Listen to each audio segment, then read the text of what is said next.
Happy Friday, everyone. And we are live. Welcome to the Rebel Roundtable, December 12th, 2025 edition. And I am super excited because, well, you all know I like to nerd out and talk about all things marketing, and then it crosses over with AI, and then it crosses over into systems. And today we get to talk about AI and marketing. And so I've got Annie Stern, and Annie is with Rise Up Media, fantastic digital marketing expert for law firms. So, Annie, thank you for being here. Will we talk about some of these fun, how the robots have our clients because AI is out there? So, thanks for being here. Well, no, thanks for having me because I love geeking out. And so I find my not people. everybody loves that. I always find my people that when I schedule these guests because it's my nerdy colleagues out there that like to talk about this stuff. So I titled this today, the robots have your clients, because whether you want to admit it or not, there are all kinds of things going on with marketing and AI and how AI is rewriting legal marketing. When people hear AI is changing legal marketing, what do they misunderstand about it? Like, what are you running across out there when it comes to marketing? Well, I think the biggest misconception is that when they heard that, AI chat or, agents like ChatGPT and that it was SEO was dead because Okay. of it. Just so many articles about SEO is dead, AI is here. And the reality is, AI uses a lot of the same signals that, you have to provide for SEO Yeah. because it still wants to provide trusted like resources, and you're not going to get that in a vacuum. Right, Right. exactly. So, And before we get too far into this, please introduce yourself and give us a oh, little bit of your back. I jumped into the total nerdy discussion and got too excited. I know, me too. Uh, I'm Annie Stern. I work with Rise Up Media. I am a digital marketing expert and consultant for law firms and only for law firms. And most of my clients are actually solopreneurs, small firms that are consumer facing. So folks who are like, doing family law, criminal law, estate planning, bankruptcy, and a PI. And most of the time they come to me not because they want to rebrand, but really because they want to grow. Yeah. They want to see more money on their bottom line. But Okay. that's me. I mean, we all want to see more money on our bottom line. And marketing is one of those things where you have to find really good experts at it. So Yeah. all kinds of fun. So what has changed with like LLMs entering the picture? What's the new things out there right now? So, what I think I like to paint pictures. Yeah. I think it's easier to understand. Back in the heyday of TV, right? 50s, 60s, 70s, 80s, actually 70s, there were three major networks, right? ABC, NBC, CBS. Those are your, go-to. I mean, there wasn't really anything else, right? There's a couple of Oh, you like had local stations, right? And then you had cable joined the picture in the 80s, and then all of a sudden instead of three channels you had, if you subscribed to cable you had close to 100, right? And then the internet showed up, and those channels, like, it ballooned, and then on top of that you have social media, right? So all the things. all things, everything, right? Mm. So for an advertiser, for a marketer, it's not as easy as just going to three stations and going, I want my ads here, Mhm. right? It is just there's so many different channels you can do. You can have your firm name show up, but it actually has made it easier because you can target, Yeah. right? You really don't need everybody, right? You just need the people that are looking for your services. And the narrower So, it is, the better. and the narrower it is, the better. Exactly. We have a saying, the riches are in the niches. Yep. Yep. So Very anyway, fun. so that's how it's changed, Okay. right? People have these things called, smartphones now that make them feel like they're smart, but it just gives them access to so much more Yep. than yeah, than they used to have access. So I've seen this practically speaking, but I'm curious to hear from an expert. How are things like ChatGPT and LLMs influencing how potential clients find lawyers now? So they have they're doing so let's step back a little bit. Yep. So 2 years ago, when ChatGPT first just kind of launched, Mhm. Google owned the digital search space, right? Right. If you wanted to know the answer to a question, you just went straight to Google, Right. right? And I think was it an article published maybe like this was like maybe 6 months ago. Okay. Um, it said that Google had lost 30% of its traffic. Really? And much of it was the kind of informational, I want to ask a question, right? And so they're going to places like ChatGPT and Perplexity and Grok to get those kind of basic questions answered because you don't have to go and read a multiple of websites, right? What ChatGPT will do for you is read all those websites and then just give you an answer, Yeah. right? So Yep. Yep. Yep. um, so a lot of the information kind of gathering has moved to those AI LLMs, Yep. but there's still a large portion of traffic that is going straight to Google Mhm. for actual like buying or commercial type of searches. I need a divorce attorney near me, Right. right? But the more kind of but more and more people are going to AI and going and trusting AI to go and do the synthesis for them. Yeah. So Yeah. yeah, so for example, if it's just I needed a like bankruptcy attorney near me, Hmm. then you can go to Google and they'll give you a list, right? Right. But say you were given two names, three names, Mhm. right, as referrals, Yep. and you want to know the differences between those two or three, Hmm. right? Hmm. You used to have to go to Google and search all three, do your own research, and make your own decision. Right. Whereas now AI will go and do that for you and synthesize that information for you and take that whole kind of research process out of the picture. Which is awesome and scary at the same time because now lawyers and law firms have to think about how to feed the right information into Exactly. those things. So, Exactly. talk about the marketing side. Like, how does that practically work? How can lawyers be the what they want to be in Chat GPT and the other things? So the simple answer is you have to give the right signals, right? You have to have the who it is you are, what it is that you do, what your personality is, all online. Yep. That's the Yep. simple answer. Yep. The problem is it's not just in one channel. You Right. can't just have that. You can have as some people said, oh, well, just make sure your attorney bio is really well like dressed full of chock full of information and it says who you are. Well, that's just one source. Yep. ChatGPT will go and read every single review you've ever gotten on every platform and formulate a kind of synopsis of who they think you are based on that, Yeah. right? So that's another channel. Then it will also look at um, like authority sources, like legal directories, like superlawyers.com Mhm. or Avo or even Yelp, right? To Yep. see, are you a legitimate business? Are you a legitimate law firm? And what do people say about you? Um, they'll go on and look at the videos, Yep. right? Yep. Real life customer testimonials. Yeah, Yeah. it's very narrow. Yeah. So it's really funny because that kind of reminded me of a memory when I was still practicing bankruptcy before COVID. So this was like 2018 or 19 probably.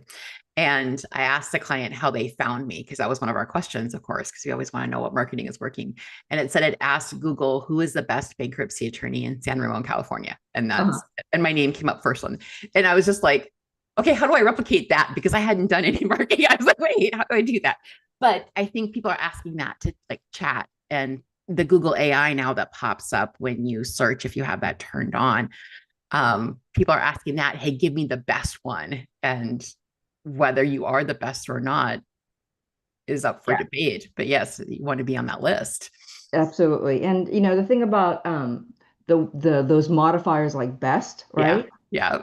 For now, it's pretty simplistic, Yep. right? Yep. It's utilizing like websites that say that they rate attorneys, Yep. right? Yep. And that they have a like a codified methodology in which they rate attorneys. And if Yep. you're on that list, right, for your given practice area and geography, Mm-hmm. then ChatGPT takes that and goes, "Oh, you must be the best," Right. right?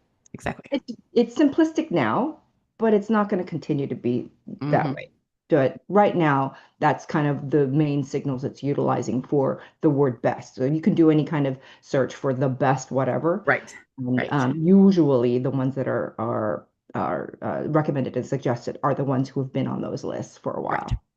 Well, and it also takes me back to the olden days of the internet where backlinks and credibility and when you where you were being linked to was very important. It still is, but that was like early 2000s where people were like doing those kinds of things and assessing, and it kind of takes me back to that, like where are you at, and do you have media appearances on your website, do you have like all of those things that show that you're the best, for lack of a better term. Yeah.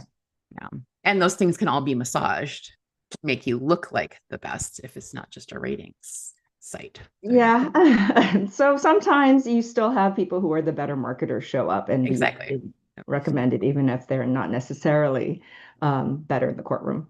Yep. Well, and some of that's not necessarily like, again, best is a, what does that even mean? So Yeah.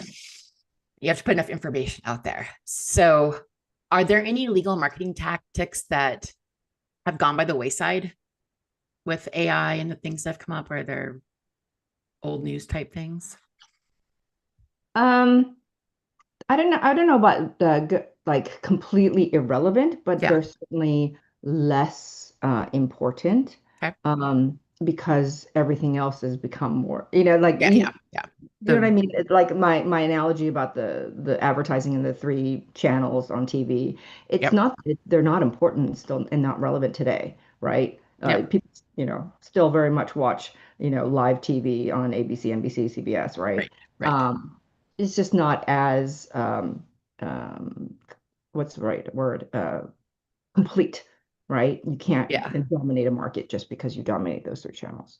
Are people still doing keyword stuffing? It's less. I don't know, but like so keyword stuffing in my experience was, way back, right? You could show up number one by putting the word attorney on white letters on white Yep. background 1,000 Yep. times on the page, and you'd show up, right? Number one, right? Everywhere. That's keyword stuffing that I mean that hasn't been around for a while. Yeah. Keyword stuffing in terms of like geography in on a page where it's like stuffed in every single header, every single paragraph. That's no longer, that doesn't make any sense, right? I Because have some it's referrals for you. Some websites I was just looking at where I was like, you have every county listed on this website, and you have like an all. no. Yeah. So the problem with like going in and adding every single geography that you want to be showing up for on a singular page Yeah. is that the Google and ChatGPT, their whole model is specificity. They want to provide the best result for you, right? So if I'm sitting in the middle of um, I don't know, Tulsa, Oklahoma, Yeah. right? And I'm looking for a bankruptcy attorney near me. The Mm, last thing I want to be presented is a page that has every county in Oklahoma, right. Right. right? So Exactly. Niches. We're back to the niches part where back to the niches. you're not. So yeah, so expertise, showing, a more siloed approach to content, Yeah. right? So if you are going to, and I've seen this, even folks who are doing like say family law, Mm, right? They will do like they're the paternity, yes. whatever person. And that actually works really well for them, as long as they're willing to pull from like the entire, state or multiple counties, right? But they do extremely well because they're so siloed and so, have such an expertise in one specific area that, and Google and ChatGPT and these other AI models love that, right? Yeah. What, Yeah. yeah, so.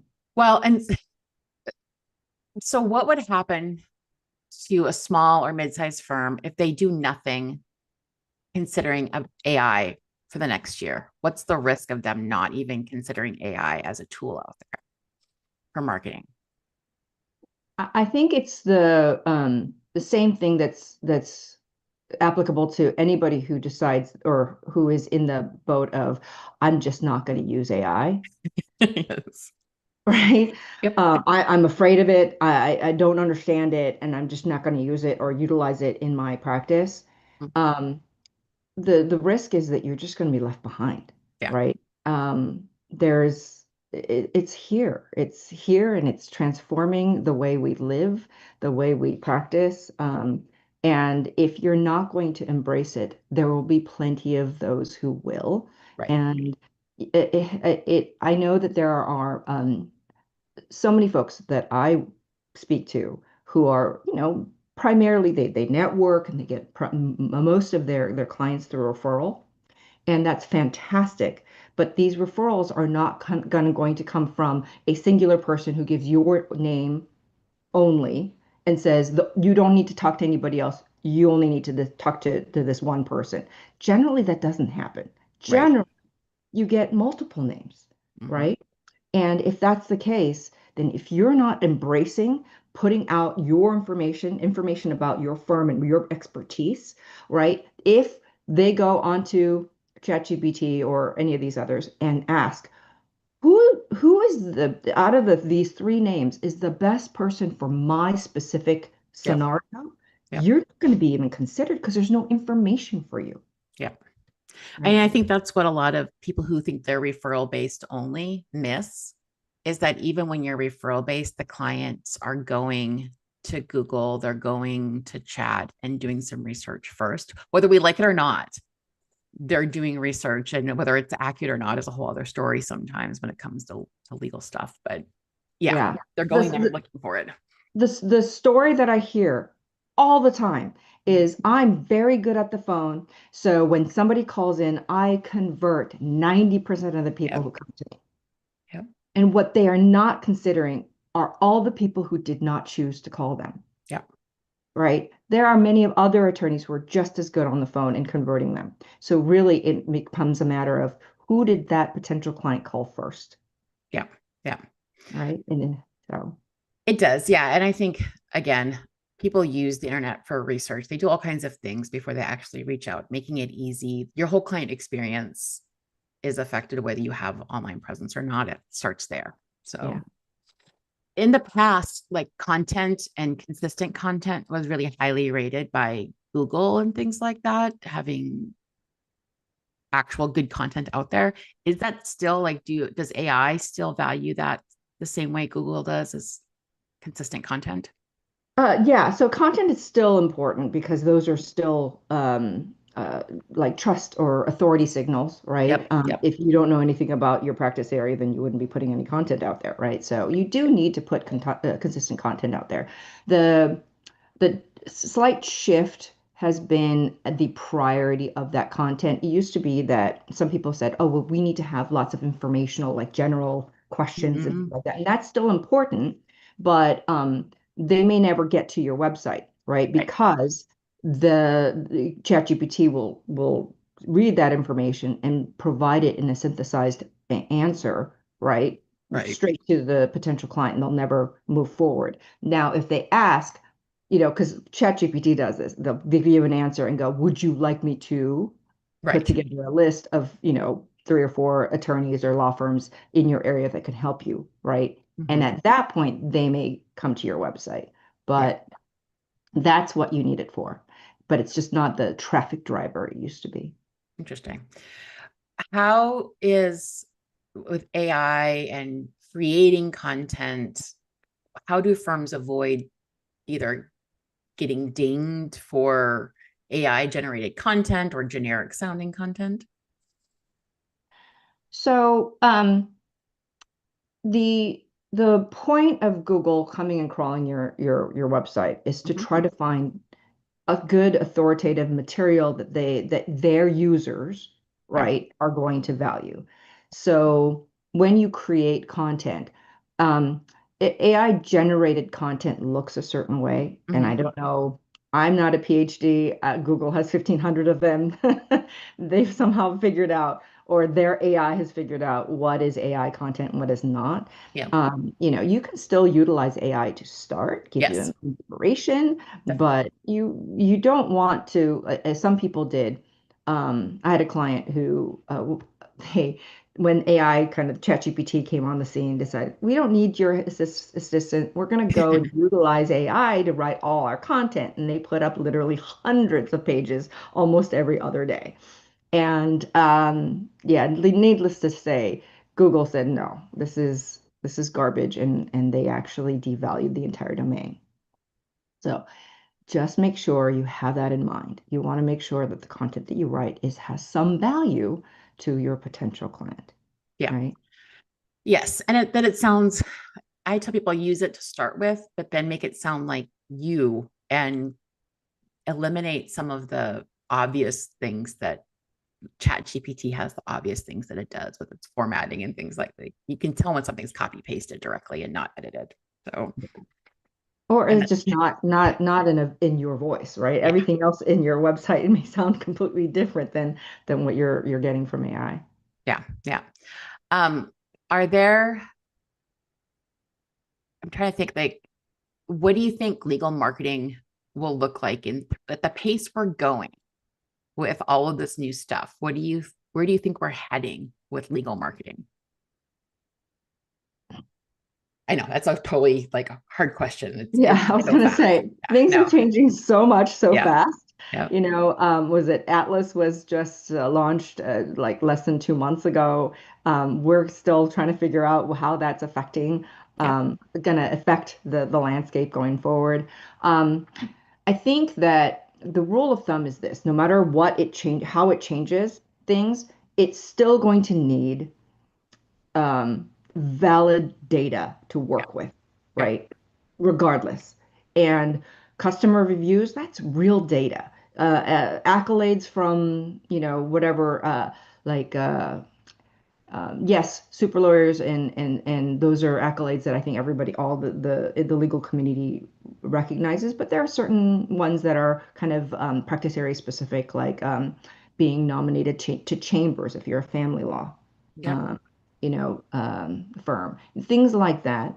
Those are things that cannot be are not going to go away in terms of value, yeah. right?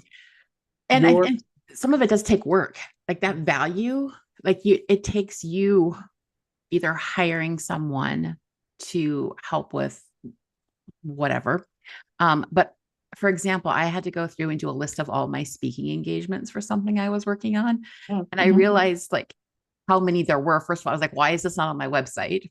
And Mhm. then like you have to keep up with it. And you either have to hire someone who's willing to help you keep up with it or have a tool for it. So I don't think it's going to make humans go away. It's going to make the value of what marketers and support virtual assistants higher. It's going to make the task they're doing more valuable instead of repetitive stuff that could be done with AI.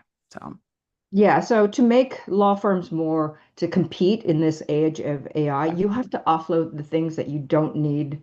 yeah, You don't like an attorney doesn't need to do, yeah, right? But double down on the critical thinking, the that kind of legal expertise, right? That's what is going to make you yeah, survive, yeah, right? Use yeah. all the productivity tools, absolutely, Mm-hmm. and just double down on the thing that cannot be replaced is your ability to critically think. Yeah. And I think people get over like there is so much change and there is so many things going on. They've just kind of thrown up their hands and said, well, I can't keep up with any of this. And that's where I keep saying rely on experts then who are in the middle of it every day. And you can't keep up with all of it if it's not your job to keep up with it. So Yeah, I mean, I actually spoken to two clients recently who they were tired of, and this is just not, this has nothing to do with marketing, right? But they yeah, were tired of having to rehire and retrain receptionists. So, they've hired AI receptionists, and believe it or not, they're really good. It's kind of crazy, right? And it's when you do this with an AI receptionist, you only have to teach them once, right, and right. it learns. It does, yes. So In fact, Chat GPT 5.2, when that came out yesterday, as soon as I logged in today, it had like new things and all those. Like I could change the voice, I could do all kinds of things. I'm like, no, I don't want to. I already have it programmed for my voice. I don't want to start changing it to quirky or whatever it suggested. So I know. I saw that too. I was like, no, I'm pretty good with my setup, but it does take training. Like you have to train your AI sometimes to do it what you want it to. Yeah. Um, what do you think lawyers should stop worrying about if they're totally overwhelmed by AI? Like, what's one piece of advice for lawyers who are overwhelmed by AI and marketing? So I think that as most of my clients are either solo Yep. practitioners or small firms, and usually they are doing everything, right? They have so many hats. And sometimes it's a matter that they just don't know how to delegate or don't know how to give up because Mm-hmm. that's what they started with, right? They Yep. did everything, Yep. right? And I think the one thing that they really kind of really to be able to grow and expand, you have to understand that you don't have to do everything. It's okay to hire a consultant to help you through this process. It's okay to let go of some of the things that you had taken ownership over Yep. because, as a solo, you had to, right? And be able to kind of give the baby, you know, give whatever it is away so that you can focus on what you do best, right? And It's that, funny because that's the advice lawyers give. Lawyers are like, don't try to do this legal stuff yourself. Come to an expert. And then we try to DIY everything. yeah, well, most people, I think, I don't know whether it's our schooling or Mm, culture, but I think that when you're a solopreneur or when you first start out, you kind of utilize your business finances as you do your personal finances, and you're afraid to spend money, right. Right. um, right? And that is not the way to grow, Mm, right? You have to utilize your money to make that money work for you. yeah. Right. Yeah. And you need to have a plan. Like you can't just be throwing money out there at different things No, no, no, no. anymore. Right, right, right, I right. think that's the part of people don't do the planning part and then they don't know what they could do basically. So Well, and in part planning is hard if you don't know what you don't know. yeah, So I highly recommend all of my clients who are solopreneurs and small firms that don't just rely on your colleagues who are in the same boat that you are, exactly. Yep. all right? Go and find a coach, a business coach, or somebody who has done it, Yeah. been there, right? Mhm. And has been where you want to be as well. Right. Yeah. Very important. Okay. So any last words of wisdom before we get into my Spotify playlist? Oh, just don't be overwhelmed. Talk to the people who are in the thick of it and understand it so that you don't have to learn it all yourself, Yep. right? Um, and then you can make the best decisions for yourself and your firm. Yeah. Good advice. I Get said it good. Yeah. DIY things. Okay. So first of all, where can people find you if they need to find you on the internet? How can you reach out Actually, if to you you? type in Annie Stern legal marketing, I'm Perfect. the first thing that pops up. So, There you go. And I will link your website and LinkedIn in the show notes once we get off the live here. So on the Rebel Roundtable, we do have our Rebel Roundtable anthems, which is our playlist of whatever we play when we want to rebel against society or get pumped up. What is your anthem for our playlist? well, for today, I think it's going to be perfect to have Mr. Robot with Auto by Styx. That is awesome because that fits in perfectly with our discussion and it's a fun track to just kind of jam out to. So I will get that added to our playlist. Thank you so much for joining me in my nerdy discussions. I appreciate it. No, thanks for having me. It's an honor. Very good. And tune in every Friday morning at 9 a.m. Pacific for Rebel Roundtable, although I will be taking a break during Christmas to go to Universal Studios or somewhere horrific like that. So with my children. So But tune in on Friday mornings when I'm around. But